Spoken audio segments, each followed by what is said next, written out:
অনেক কষ্ট পাইছি, একটা ছবি তুলতে দিল না শাকিব খানে। অনেক বড় স্টার হয়ে গেছে, অনেক বড় নায়ক হয়ে গেছে, জন্য একটা ছবি তুলতে পারলাম না। জনপ্রিয় ঢালিউড সুপারস্টার শাকিব খানকে এক নজর দেখার জন্য ভক্তদের আগ্রহ নতুন কিছু নয়।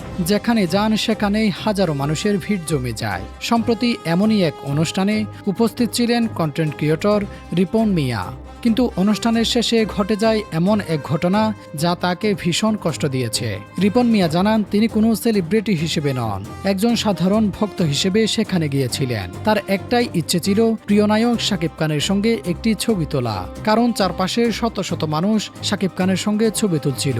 কিন্তু যখন রিপন মিয়া সামনে যান, শাকিব খানের বডিগার্ডরা তাকে বাধা দেয়, আর এতেই মন ভেঙে যায় তার। আবেগঘন কণ্ঠে রিপন মিয়া বলেন, আমি তো শাহরুখ খান না, আমি একজন সাধারণ মানুষ, শুধু একটা ছবি তুলতে চেয়েছিলাম। সবাই যখন তুলতেছে তখন আমারও ইচ্ছে হয়েছিল।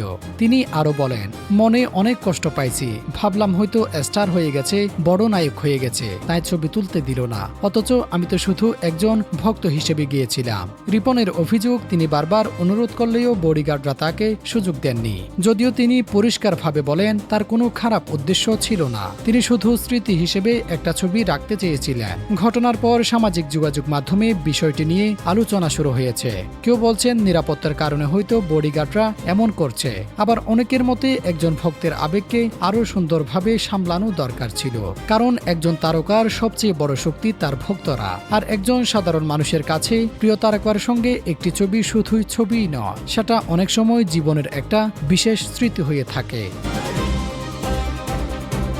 Desk report, true news.